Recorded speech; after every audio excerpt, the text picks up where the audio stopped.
Accounting for holding company चल रहे हैं और इसमें हम लोग लास्ट क्लास में जो पढ़े थे, जिसका वीडियो नहीं बना पाए थे, वो मैं आपको समझा देता हूँ। जैसे जो होल्डिंग कंपनी एक्वायर करती है तो डेट ऑफ एक्विजिशन से पहले का जो एक्विजिशन होता है वहाँ जो प्रॉफिट वगैरह होता है उसको बोलते हैं प्री एक्विजिशन प्रॉफिट, और प्री एक्विजिशन प्रॉफिट को हम बोलते हैं कैपिटल प्रॉफिट, और एक्विजिशन के बाद के प्रॉफिट को बोलते हैं पोस्ट एक्विजिशन प्रॉफिट, जो रेवेन्यू प्रॉफिट कहलाता है। कैपिटल प्रॉफिट का काम कॉस्ट ऑफ कंट्रोल में करते हैं और ये काफी इंपॉर्टेंट है। Cost of control, cost of control से हम दो चीज निकालते हैं, दो में से कोई एक चीज निकलेगा, गुडविल या कैपिटल गेन। अब जब हम कॉस्ट ऑफ कंट्रोल की बात करते हैं, यानी होल्डिंग कंपनी का कंट्रोलिंग पावर सब्सिडरी कंपनी में कितना है, उसी का हम कॉस्ट पता करते हैं। होल्डिंग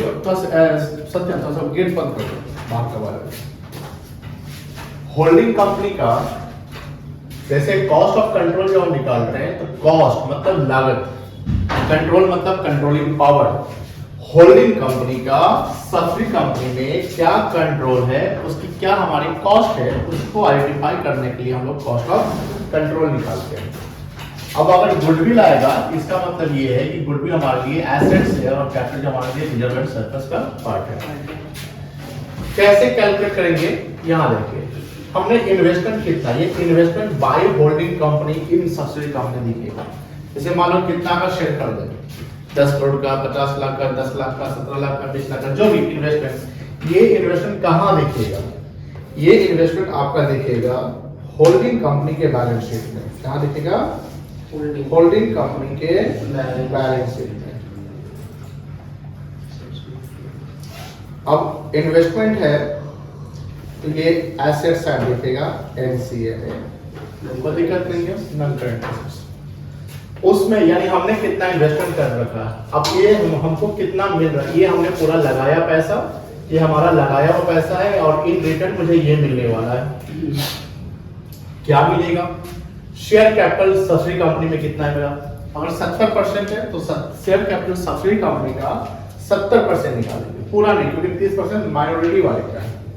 तो share capital of subsidiary company into holding ratio, अगर 100% एक्विजिशन है तो पूरा निकल जाएगा, 90% है तो 90% निकालेंगे सब्सिडियरी कंपनी का शेयर कैपिटल। यहां क्लियर लिखा हुआ है शेयर कैपिटल ऑफ सब्सिडियरी, कहां दिखेगा, सब्सिडियरी कंपनी के बैलेंस शीट में इक्विटी साइड, ठीक है। और लेस करेंगे प्री एक्विजिशन प्रॉफिट, ये ध्यान रखिएगा प्री वर्ड है, यानी एक्विजिशन से पहले का जो प्रॉफिट है वो पार्ट लेंगे और इनटू होल्डिंग रेशियो। ये भी किस कंपनी का, सब्सिडरी कंपनी का। उससे हमको क्या मिल रहा है, हमने जो पैसा दिया वो इन्वेस्टमेंट कहलाएगा, उससे हमको क्या मिल रहा है, सब कैपिटल प्रॉफिट ही नहीं। और लेस करेंगे pre acquisition reserves of subsidiary company into holding ratio, ये हमको मिला, ये सब जो है मिला। अब आपके मन में सवाल होगा कि सर अगर लॉस है तो लॉस जो होगा तो ये यहां माइनस हो रहा है, तो ये इन्वेस्टमेंट में प्लस, क्योंकि इन्वेस्टमेंट से प्रॉफिट माइनस हो रहा है, इन्वेस्टमेंट से प्रॉफिट क्या हो रहा है, तो अगर लॉस होगा तो इन्वेस्टमेंट में लॉस जुड़ जाएगा, इन्वेस्टमेंट लॉस क्या हो जाएगा, जुड़ जाएगा। वो बात है, जब हम इन्वेस्टमेंट से ये कॉस्ट ऑफ कंट्रोल घटा लेंगे तो रिजल्ट अगर पॉजिटिव है, मतलब इन्वेस्टमेंट ज्यादा है और हमको जो मिला वो कम है, तो जब रिजल्ट पॉजिटिव है गुडविल आएगा, क्या आएगा, गुडविल। और वही अगर रिजल्ट नेगेटिव है, मतलब हमको ज्यादा मिला और हमने इन्वेस्टमेंट कम किया तो हमारे लिए फायदा है, तो क्या करेंगे, क्या जाए, कहां जाएगा, कैपिटल रिजर्व में, बिकॉज ये हमारे कैपिटल प्रॉफिट है। अब ये जो भी कैपिटल रिजर्व या गुडविल आएगा, जब हम बैलेंस शीट बनाएंगे होल्डिंग कंपनी का, जो बोलेंगे कंसोलिडेटेड बैलेंस शीट, क्या बोलते हैं, कंसोलिडेटेड बैलेंस शीट। तो होल्डिंग कंपनी के कंसोलिडेटेड बैलेंस शीट में ये एसेट साइड दिखेगा या ये liability side reserve and surplus में दिख जाएगा। अब ये पॉइंट ये कब निकलेगा, जब होल्डिंग कंपनी का एक्विजिशन 100% से कम है। अगर होल्डिंग कंपनी 100% एक्वायर करती है तो माइनॉरिटी इंटरेस्ट निकालने की जरूरत ही नहीं है, बिकॉज एमआई बनेगा ही नहीं। तो माइनॉरिटी कब बनेगा? Rest of portion of subsidiary company, यानी जितना कंट्रोल हम नहीं कर रहे हैं एज ए होल्डिंग कंपनी, तो माइनॉरिटी के लिए है। माइनॉरिटी के लिए पोस्ट और प्री जो भी आइटम्स है वो सब उनके हक में जाएगा। यानी ये माइनॉरिटी इंटरेस्ट का मतलब कि माइनॉरिटी शेयर होल्डर्स का पोर्शन। तो माइनॉरिटी शेयर होल्डर का पोर्शन क्या है? सब्सिडियरी कंपनी का शेयर कैपिटल। तो यहां लिखा हुआ share capital subsidiary company into MI, मतलब ये 100% नहीं जाएगा, जितना एमआई का पोर्शन है वो जाएगा। अगर 30% जाएगा, 20% जाएगा। ऐड करेंगे pre acquisition profit into minority interest, pre acquisition reserve into minority interest, post acquisition profit into minority interest, post acquisition reserve into minority, यानी प्री और पोस्ट सारा टोटल। सर इसको हम टोटल प्रॉफिट ले लेते हैं, एक साथ नहीं करेंगे, अलग नहीं करके एक साथ कर दे, कर सकते हैं। जो भी एसपीएल ले लो, जो भी जीआर ले लो, सब जोड़ दोगे शेयर कैपिटल के साथ, तो एमआई आएगा। अब ये एमआई कहां दिखेगा? हम कंसोलिडेटेड बैलेंस शीट पढ़ रहे हैं, ये एमआई दिखेगा होल्डिंग कंपनी के बैलेंस शीट में रिजर्व एंड सरप्लस। ठीक है, चलिए। हमने बताया था कि जब हम कॉस्ट ऑफ कंट्रोल निकालते हैं तो हम प्री एक्विजिशन प्रॉफिट और प्री एक्विजिशन रिजर्व वही माइनस करते हैं, ठीक है। लेकिन जो पोस्ट एक्विजिशन प्रॉफिट है या पोस्ट एक्विजिशन रिजर्व है, उसमें भी तो होल्डिंग कंपनी का कंट्रोल होगा, जो भी उसने लिया, तो वो उसके लिए रेवेन्यू है। क्या है? पोस्ट क्या है? रेवेन्यू। तो रेवेन्यू हम कैपिटल में निकालते हैं। तो यहाँ पर consolidated SPL of holding company, जैसे कंसोलिडेटेड बोल रहे हैं, मतलब यहाँ पर कुछ ना कुछ जुटने वाला है होल्डिंग का सब्सिडी के साथ। तो होल्डिंग कंपनी का जो प्रॉफिट है ये ले लेंगे, इसमें ऐड करेंगे पोस्ट एक्विजिशन एसपीएल, किसका? सब्सिडी कंपनी का, इनटू होल्डिंग रेशियो। टोटल नहीं, क्योंकि सर जो एमआई का वो तो ऑलरेडी एमआई में जुट चुका है। मान लो 30% तो एमआई में जुट गया, और 70% तो 70% किसके लिए हो रहा है? होल्डिंग के लिए हो रहा है। कोई दिक्कत नहीं है। अब ये आज दोनों को जोड़ेंगे तो क्या आएगा? Consolidated SPS. ये कहां दिखेगा? बैलेंस शीट किसके? होल्डिंग कंपनी के, किधर? आरएस में। आरएस मतलब रिजर्व एंड सरप्लस। उसी प्रकार कंसोलिडेटेड जनरल रिजर्व निकालेंगे होल्डिंग कंपनी का। जनरल रिजर्व होल्डिंग कंपनी का जो है ले लीजिए, उसमें ऐड करिए post acquisition general reserve holding company, दोनों जोड़ देंगे। Sorry, post acquisition general reserve subsidiary company into holding ratio जोड़ देंगे, तो कंसोलिडेटेड जनरल रिजर्व आएगा। ये भी कहां दिखेगा? बैलेंस शीट में, किसके? होल्डिंग कंपनी के, इसमें रिजर्व एंड सरप्लस। और भी concept, inter company transactions, dividend का कुछ कैलकुलेशंस आएगा, बट हम इस कॉन्सेप्ट पे कुछ क्वेश्चंस करते हैं, और शायद हम लोग कल किए थे क्वेश्चन नंबर 3 किए थे। क्वेश्चन नंबर 3 में एक एरर था, जैसे यहाँ पर क्वेश्चन में कुछ प्रॉब्लम थे। Statement of profit loss show the balance of 60,000 on 31st और 19, यानी 31/19 का है, and profit for the year 31st और 20 1 लाख। तो ये प्रॉफिट जो है 1 लाख साल के अंत का नहीं है, ये 19-20 में during the year profit earn किया गया है। तो 60,000 पहले से था, 1 लाख और कमा लिया, तो टोटल प्रॉफिट कितना हो गया? 1,60,000। तो ओपनिंग जो है 60,000 है और क्लोजिंग जो है 1,60,000 है। ओपनिंग कितना है? 60,000, क्लोजिंग 1,60,000 है, तो ड्यूरिंग द ईयर कितना हो गया? 1 लाख प्रॉफिट। अब आगे लिखता है, ये 4 पॉइंट है जिसे बोलता है calculate pre and post action profit period profit from the following cases. पहला कि एस लिमिटेड को एक्वायर किया है, एस लिमिटेड ने 1 अप्रैल 19 को, यानी इसी डेट को एक्वायर कर लिया, जब 60,000 था वहीं पे एक्वायर कर लिया। हमने इसका सॉल्यूशन बनाया था, जैसे ये 1/4/19 है, यहाँ पर प्रॉफिट कितना था सब्सिडी कंपनी का? 60,000। एसपीएल 21-20 को कितना हो गया? 1,60,000, क्योंकि ड्यूरिंग द ईयर कितना प्रॉफिट कमाए? 1 लाख। तो पहला केस में एक्विजिशन 1/4/19 को यहीं पे हो गया, इसके बाद का सारा पोस्ट कहलाएगा। क्या कहलाएगा? पोस्ट कहलाएगा। तो यहाँ जो प्रॉफिट 60,000 है, यही कहलाएगा प्री। क्या कहलाएगा? प्री। अब पोस्ट का प्रॉफिट कितना कहलाएगा? जो उसके बाद जितना हुआ, तो कितना हुआ? 1 लाख।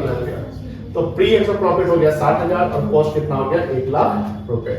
पोस्ट कैसे निकलेगा? टोटल प्रॉफिट 1,60,000 से तो हम प्री माइनस कर देंगे तो पोस्ट आ जाएगा, या टोटल से पोस्ट माइनस करेंगे तो प्री आ जाएगा। सेकेंड केस था share of S limited acquired by S on 31 मार्च 20, यानी साल के अंत में, यानी कहां पर आपने एक्वायर कर लिया? यहीं पे एक्वायर किया। तो यहां के पहले जो भी प्रॉफिट है क्या कहलाएगा? प्री कहलाएगा। तो प्रॉफिट यहां पर जो है, यानी डेट ऑफ एक्शन प्रॉफिट कितना है? 1 लाख। तो पूरा का पूरा क्या कहलाएगा? प्री। जिस समय एक्विजिशन हुआ उसका प्रॉफिट कितना है? 1,60,000। तो पूरा का पूरा प्री कहलाएगा। सेकंड केस में पोस्ट 1 रुपया भी नहीं होगा। देखिए डेट ऑफ एक्विजिशन कितना है? 31 दिन बेस। प्री एक्शन प्रॉफिट कितना होगा? टोटल 1,60,000। पोस्ट में 3 आ जाएगा। थर्ड केस क्या था? थर्ड केस था share of S limited acquired by S limited on 1 अक्टूबर 19। अब ये साल के बीच में खरीदा, तो 19-20 में खरीदा, तो 1 अक्टूबर 19 यानी 30 सितंबर तक जो मंथ एंड हुआ है, 30 सितंबर तक जो भी प्रॉफिट हो क्या है? प्री है। एंड पोस्ट क्या है? 1 अक्टूबर से 31 दिन 20 तक। तो यानी ड्यूरिंग द ईयर आपने प्रॉफिट कितना कमाया था? ड्यूरिंग द ईयर प्रॉफिट कितना कमाया था? 1 लाख। अब आपका एक्विजिशन कब हुआ है? 1/10/19 को। तो यहां से यहां तक पूरा प्री है। तो ये 1 लाख जो प्रॉफिट है कितने महीने का है? तो 1 अप्रैल से लेकर 30 सितंबर तक चलेंगे तो 6 महीना, तो आधा साल। तो 1 लाख आधा साल कितना हुआ? 50। यानी इस 1 लाख में 50 प्री वाला है और 50 क्या है? पोस्ट वाला है। और ओपनिंग ऑलरेडी 60,000 पहले से था। तो पूरा प्री कितना कहलाएगा? 50 प्लस 60,000 1,10,000 कहलाएगा। देखिए डेट ऑफ एक्विजिशन 1/10/19 है। प्री प्रॉफिट 1/4/19 का है 60,000। उसमें ऐड करेंगे टाइम पीरियड का up to 30 September 19। From 1 April 19 to 30 September 19 1 lakh का 6/12 50,000। टोटल कितना हो गया? 1,10,000। पोस्ट में जाएगा 1 लाख का आधा 50,000 रुपया। नेक्स्ट है आपका कि S limited acquired by S limited on 1 जुलाई, तो वही 30 जून तक, यानी अप्रैल मई जून 3 महीना का फिर क्या हो जाएगा? प्री हो जाएगा। तो 3/12 कर लेंगे, कोई दिक्कत नहीं है। कहां चौथा केस? यहां पे 1 लाख का 3/12 25,000 यानी 85,000 प्री कहलाएगा। और उसके बाद जो 75,000 क्या कहलाएगा? वो पोस्ट कहलाएगा। हम लोग यही सवाल करके छोड़ देते हैं ना, कि इसके आगे भी किए थे? नहीं किए थे ना। चलिए लेक्चर नंबर 3 हेडेड कितना है? 3 वाह।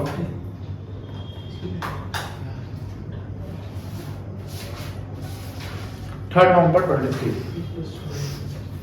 बुक निकाल लें।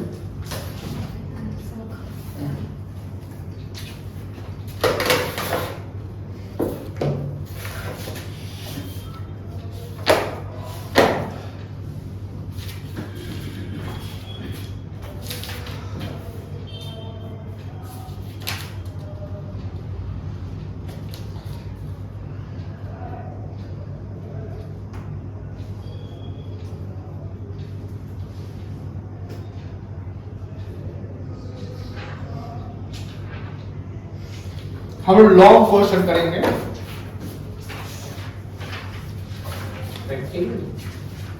322 पेज नंबर।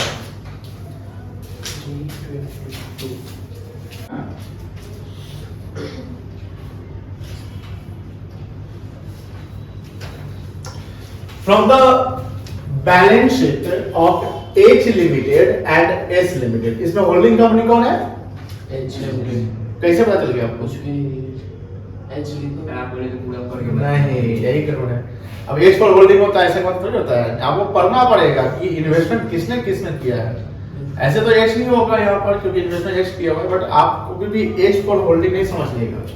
अब मान लो कि अब मेरे कोई खुरापाती दिमाग का आदमी क्वेश्चन सेट कर रहा है और लिख दिया S limited acquired the controlling power of H limited, तो आप रट के गए एच होगा होल्डिंग, तो सारा गलती कर देंगे। ठीक है ना। तो अगर एस एक्वायर किया तो एस होल्डिंग हो गया, तो खुरापाती वाला कुछ कर सकता है। तो यहां से हमको नहीं पता चलेगा कि होल्डिंग कौन है सब्सिडी कौन है, हमको यहां से पता चलेगा। Prepare a consolidated balance sheet. यहां भी नहीं बोला कि किस कंपनी का, बट बोला कंसोलिडेटेड बैलेंस बनाइए। तो कंसोलिडेटेड बैलेंस जब भी बनेगा तो किसका बनेगा, होल्डिंग। ठीक है, अब ये देखो यहां पर एच लिमिटेड है और ये दो कंपनी का बैलेंस शीट है। ये बहुत ही छोटा बैलेंस शीट है, जैसे है वैसे हम लोग बना लेंगे, बट बनाएंगे कंसोलिडेटेड एक ही कंपनी का बनाएंगे, होल्डिंग का बनाएंगे। किसका बनाएंगे, होल्डिंग का बनाएंगे। अब ये कैसे पता चलेगा होल्डिंग कौन है, तो एसेट्स में देखिए एडजस्टमेंट में कोई इंफॉर्मेशन नहीं दिया, प्री पोस्ट का बातें नहीं है। यहां पर एसेट्स में देखिए इन्वेस्टमेंट लिखा हुआ है 100% शेयर्स ऑफ एस लिमिटेड और इन्वेस्टमेंट किस कंपनी में है, एच लिमिटेड। अब होल्डिंग कौन हो गया यहाँ पे, एच लिमिटेड एच हो गया। और कितना शेयर खरीदा है 100%, तो माइनॉरिटी निकलेगा, नो सर नहीं निकलेगा। अब यहाँ डेट भी नहीं लिखा हुआ कि प्री है कि पोस्ट क्या होगा, तो पूरा का पूरा हम प्री कैपिटल मान लेते हैं। ठीक है ना, यहाँ पर रिजर्व एंड सरप्लस कुछ, अच्छा रिजर्व एंड सरप्लस दिया है, लेकिन रिजर्व सरप्लस किसका दिया है, होल्डिंग सब्सिडी का नहीं दिया। तो बैलेंस शीट बनाने के लिए पहले हमको कॉस्ट ऑफ कंट्रोल निकालना पड़ेगा, एमआई निकालना पड़ेगा, लेकिन एमआई यहाँ नहीं निकलेगा बिकॉज एमआई नहीं है। कंसोलिडेटेड एसपी निकालना पड़ेगा तो यहाँ नहीं है, कॉन्शियस जीरा निकालना पड़ेगा तो यहाँ नहीं है, सिर्फ कॉस्ट ऑफ कंट्रोल निकालेंगे। अब कॉस्ट ऑफ कंट्रोल में सिर्फ और सिर्फ क्या घटेगा, शेयर कैपिटल घटेगा सब्सिडी कंपनी का, बिकॉज यहाँ एसपीएल प्री एक्स प्रॉफिट या प्रीवियस रिजल्ट नहीं है। और एकदम सिंपल है, बिकॉज हमने इन्वेस्टमेंट कितना कर रखा है, 1,50,000 कितना परसेंट, 100%। और कितना का शेयर कैपिटल सब्सिडी कंपनी का है 100%। तो आपने कॉस्ट ऑफ कंट्रोल का फॉर्मूला चेक किया, याद है कॉस्ट ऑफ कंट्रोल निकालने का तरीका क्या होता है, ये देखो कहां गया,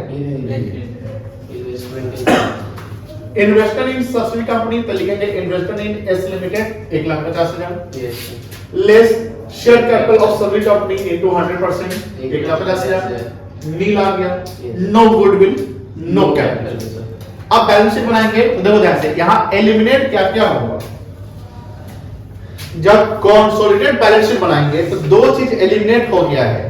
क्या एलिमिनेट हो गया, इन्वेस्टमेंट एलिमिनेट हो गया और शेयर कैपिटल एलिमिनेट हो गया। एलिमिनेट मतलब खत्म हो गया। जब सीबीएस यानी कंसोलिडेटेड बैलेंस शीट बनाओगे होल्डिंग कंपनी का, तो उसमें एक इन्वेस्टमेंट नहीं दिखाओगे और ना ही सब्सिडियरी कंपनी का शेयर कैपिटल दिखाओगे। ठीक है, उसके अलावा क्या दिखाएंगे,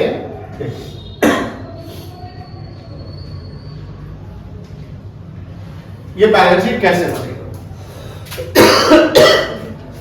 शेयर कैपिटल ऐसे लिखेंगे, यहां अमाउंट लिखेंगे, एक कॉलम बनाएंगे, शेयर कैपिटल लिखेंगे, ऑब्टेन ईच 5 लाख रुपया होल्डिंग का, 6,50,000 नहीं लिखेंगे, 5 लाख लिखेंगे। क्योंकि यहां पर एलिमिनेट मेन फंक्शन की एलिमिनेट कौन कौन हो रहा है, तो यहां पर एलिमिनेट होगा जो जो हमने एडजस्ट किया, तो ये खत्म हो जाएगा और यहां से ये खत्म हो जाएगा। ठीक है, एसेट और लायबिलिटी खत्म हो गया 50-1.5 लाख से। अब देखिए क्या दिखेगा, 5 लाख ये दिखेगा, रिजर्व एंड सरप्लस 1 लाख दिखेगा और करंट लायबिलिटी 1,50,000 प्लस 60,000 2,10,000। टोटल बताइए कितना हो जाएगा, 5 1 6 6 2 8 लाख आंसर है। ठीक है, एसेट्स में 350 प्लस 120 कितना हुआ, 470, ये खत्म हो गया। 250 प्लस 90 कितना हुआ, 340। तो 4,70,000 प्लस 340 8-10 होता है, बन गया बैलेंस शीट, बन गया सॉल्यूशन। आता है एग्जाम में, एग्जाम में बहुत भारी भारी सवाल होल्डिंग का नहीं आता है। आप जब अपने फ्रेंड से बात करोगे तो कहेगा भाई पार्ट 2 में अकाउंट में सबसे टफ चैप्टर अगर कोई है तो होल्डिंग कंपनी का है, होल्डिंग का। लेकिन ऐसा नहीं है, ये काफी आसान है। बस आपको क्या आना चाहिए, आपको होल्डिंग रेशियो निकाल लेना चाहिए, आपको क्या आना चाहिए, कॉस्ट ऑफ कंट्रोल आना चाहिए, आपको क्या आना चाहिए, एमआई आना चाहिए, आपको क्या आना चाहिए, प्री और पोस्ट का डिफरेंस, कि प्री एक्चुअल प्रॉफिट कितना है, पोस्ट एक्चुअल प्रॉफिट कितना, अगर ये आता है तो होल्डिंग को कोई दम नहीं है। इसमें कोई जर्नल एंट्री ज्यादा करने की जरूरत ही नहीं है, डायरेक्ट लेके बैलेंस शीट बना दीजिए। अब बैलेंस शीट में क्या डालेंगे, तो क्वेश्चन के अनुसार बैलेंस शीट फॉलो कर लीजिए, जो क्वेश्चन में दे दिया बैलेंस शीट उसको फॉलो करके बना लीजिए। चलिए इसको सॉल्यूशन कैसे करेंगे देखिए, बनाइए सॉल्यूशन 1। पहले लिखेंगे cost of control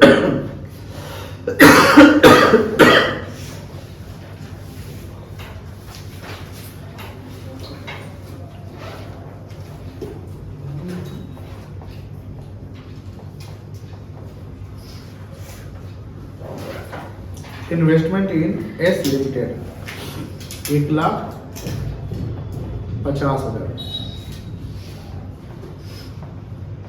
less share capital of S limited 100%।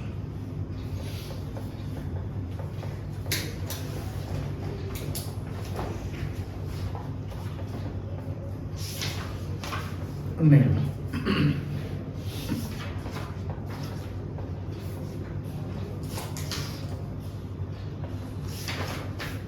consolidated balance sheet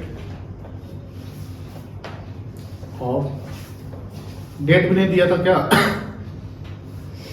नहीं था।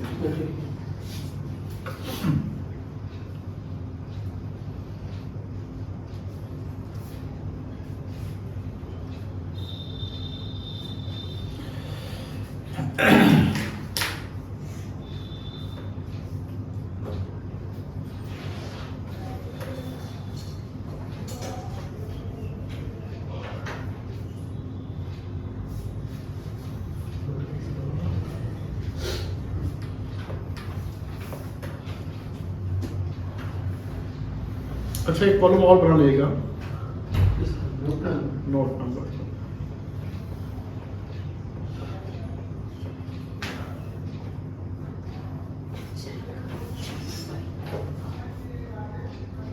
क्या लिखेंगे?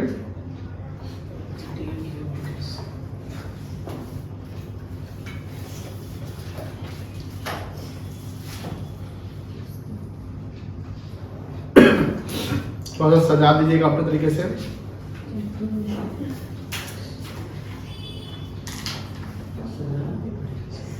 शेयरहोल्डर्स फंड,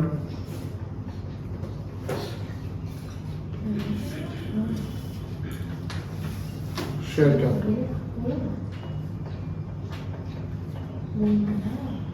कितना था? Share capital 5 lakh.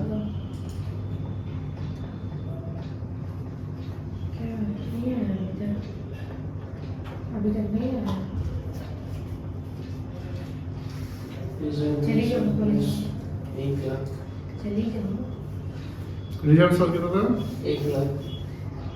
एनसीएल लेना था। करंट लायबिलिटी दिया हुआ था कि उसका नाम था? करंट लायबिलिटीज है बस, नाम है। यहाँ लिखो एच लिमिटेड इन कॉलम में। एच लिमिटेड कितना है? एस लिमिटेड का 1.5 लाख, 1,50,000 और एस लिमिटेड का 60,000।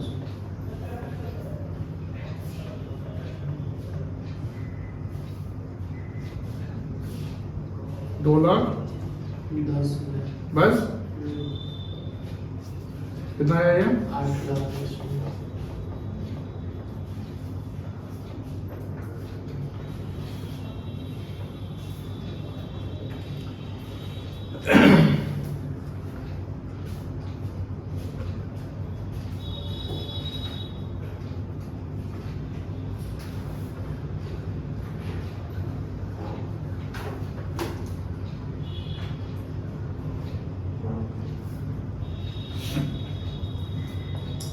एसेट्स, एसेट क्या लिखा हुआ है?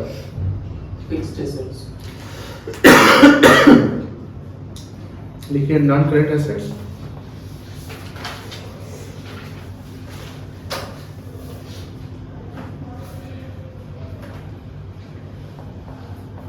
में फिक्स्ड एसेट्स। एच लिमिटेड कितना है? S limited 3,50,000। एस लिमिटेड का 1,20,000। 3 एक 4,70,000 और बेबी लेना है नो सर करेंट एसेट्स उसमें भी दिया हुआ है कुछ इसी करेंसी दिया हुआ है दोनों का उसका डिटेल नहीं लेना है एच का कितना है एच का है 2,50,000 एस का 90,000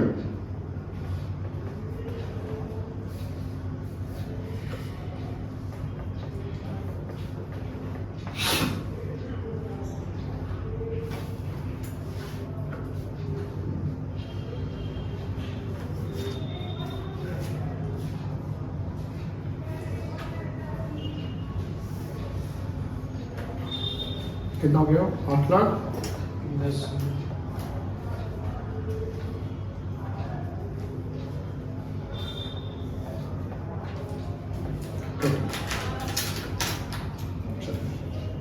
ऊपर का बन गया ना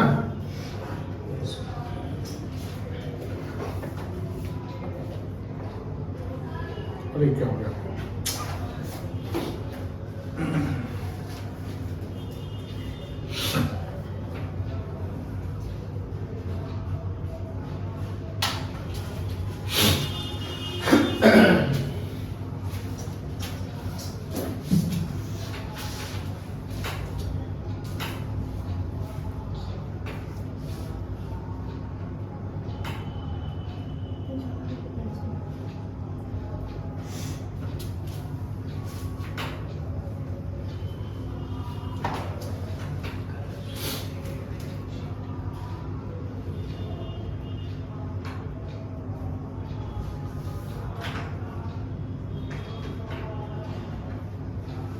ओके 1 का बी देखिए समझा देता हूं The following are the balance sheet of H Limited and S Limited. यहाँ से नहीं पता चलेगा, यहाँ से पता चलेगा, ध्यान रखिएगा। और as on 31/20 ये 31 मार्च 20 का बैलेंस शीट है। On which day मतलब उसी दिन H Limited acquires all the shares मतलब यहाँ भी EMI नहीं होगा, ठीक है? यहाँ भी EMI नहीं होगा क्योंकि all शेयर खरीद लिया। अब ऑल शेयर खरीदा और कब खरीदा 31/20 को खरीदा ना। तो जब 31/3 यानी बैलेंस शीट के लास्ट डेट को खरीद रहे हो तो वहां जो सब्सिडी कंपनी का प्रॉफिट होगा या रिजर्व होगा वो क्या कहलाएगा, प्री की पोस्ट। जिस दिन बैलेंस शीट उस दिन खरीद लिया तो टोटल क्या हो गया बेटा, प्री हो गया, प्री एक्विजिशन प्रॉफिट हो गया। ये ध्यान रखना, प्री और पोस्ट में गड़बड़ाएगा तो आंसर गलत हो जाएगा। अब देखो इन्वेस्टमेंट कितना है, शेयर्स इन एस लिमिटेड और यहां भी हुआ एच एक्वायर्स किया था तो यहां होल्डिंग हो गया एच, ये होल्डिंग कंपनी ये सब्सिडी। तो शेयर क्या कितना इन्वेस्टमेंट है 2 लाख। क्या हम निकालेंगे कॉस्ट ऑफ कंट्रोल, ठीक है? क्या निकालेंगे कॉस्ट ऑफ कंट्रोल। अब इजीली निकल जाएगा, कैसे निकलेगा देखो 2 लाख रुपए का इन्वेस्टमेंट है, क्या क्या घटाएंगे, शेयर कैपिटल पूरा 100% स्टेक है तो शेयर कैपिटल सब्सिडी कंपनी का कितना है 1 लाख रुपया, तो ये माइनस हो जाएगा, बोलो हाँ या ना। और क्या माइनस करेंगे, pre acquisition profit and pre acquisition. तो जो भी सब्सिडियरी कंपनी का प्रॉफिट है वो सारा का सारा क्या कहलाएगा, प्री कहलाएगा, बिकॉज आप बैलेंस शीट के लास्ट डेट को खरीदे हो, पहले डेट को नहीं खरीदे। सर अगर 1/4 को खरीदते रहते तो पूरा का पूरा पोस्ट हो जाता, अगर 1/4 को कुछ दिया रहता तो छांटना पड़ता। तो यहां पर देखो रिजर्व दिया हुआ है 25,000, प्री है क्या है बेटा, और 100% शेयर कर दे तो घटाएंगे प्री एक्विजिशन रिजर्व 25,000, क्या लिखेंगे लेस प्री एक्विजिशन रिजर्व, जो फॉर्मेट बना उसको डाल देना वैसा। एसपीएल दिया हुआ है कितना 15,000, लेस करेंगे प्री एक्विजिशन प्रॉफिट, ठीक है? और कुछ नहीं है, कितना आएगा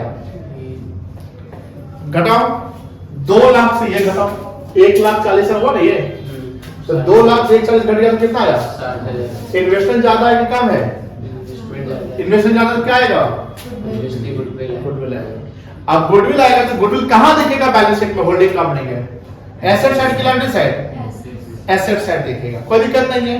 कॉस्ट ऑफ कंट्रोल गुडविल आ गया, बोलो हाँ या निकालोगे बनाओगे, बस यही वर्किंग है और कुछ वर्किंग नहीं करना है। सर एलिमिनेट क्या क्या हुआ ये बता दीजिए। अब देखो जो जो हमने किया वो एलिमिनेट हो गया। जैसे मेन है एलिमिनेशन, बच्चा यही फंस जाता है कि क्या जोड़े, इधर घटा नहीं ले रहे उधर ले रहे हैं। शेयर कैपिटल एलिमिनेट हो चुका है, रिजर्व भी एलिमिनेट हो गया और ये भी एलिमिनेट हो गया। ये तीनों यानी कितना एलिमिनेट हो गया, 140 यहाँ से एलिमिनेट हो गया, 2 लाख यहाँ एलिमिनेट हो गया। बात समझ रही ना? और कितना बना 60,000। 60,000 गुडविल दिखेगा एसेट साइड, किस साइड दिखेगा, एसेट साइड। अब देखो क्या क्या आएगा।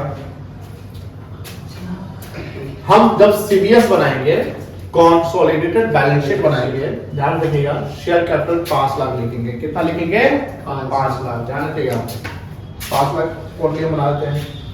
रिजर्व्स लिखेंगे 1 लाख रुपया, ठीक है। रिजर्व नहीं है सॉरी एसपी लिखेंगे 1 लाख रुपया। और ट्रेड पेबल में यहाँ एच लिमिटेड, यहाँ जैसे अभी बनाया ना वैसे लिखेंगे। 350 प्लस 50 कितना हो गया, जोड़ो टोटल 5 1 6 4 10 लाख है यहाँ पे।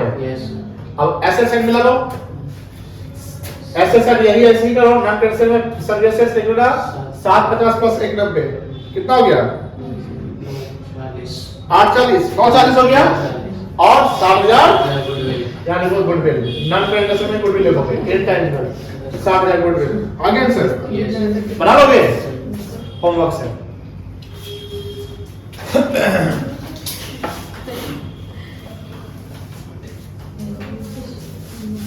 टू का है, देख ले कर ले, टू का है करा दे,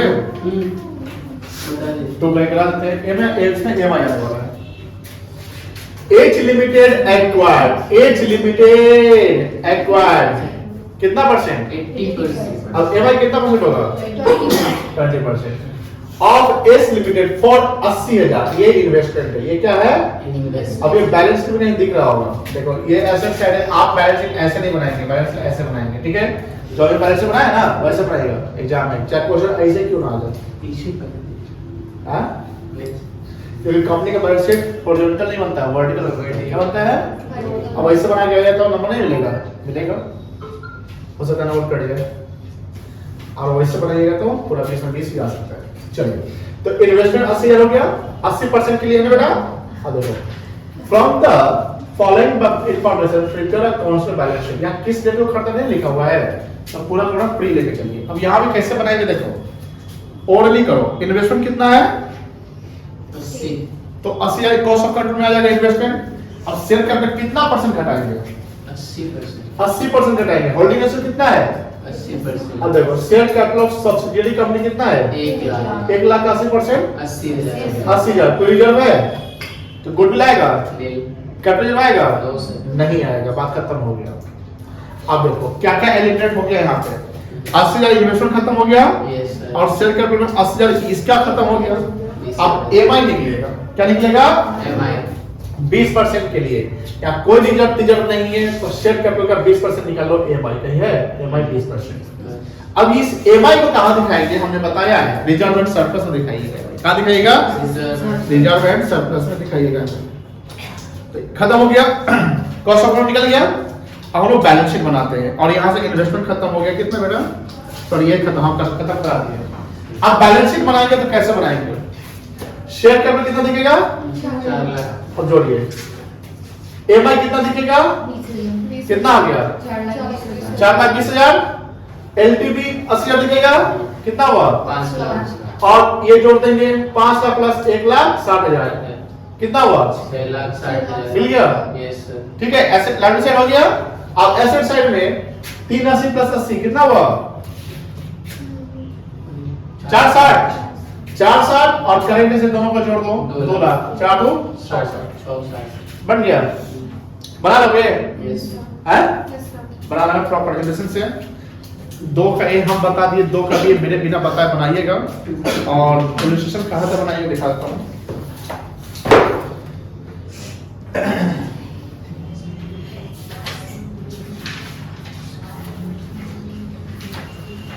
और हाँ, शॉर्ट का जो क्वेश्चन सब है,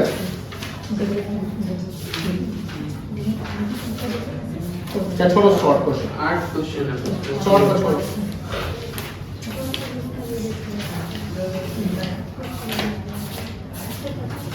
इलिस्ट्रेशन बनाइएगा 2 का ए, 2 का बी, 2 का A, 2 का B, 3, 3, 4, 4, 5 क्या क्या होकर क्या चलो ठीक है।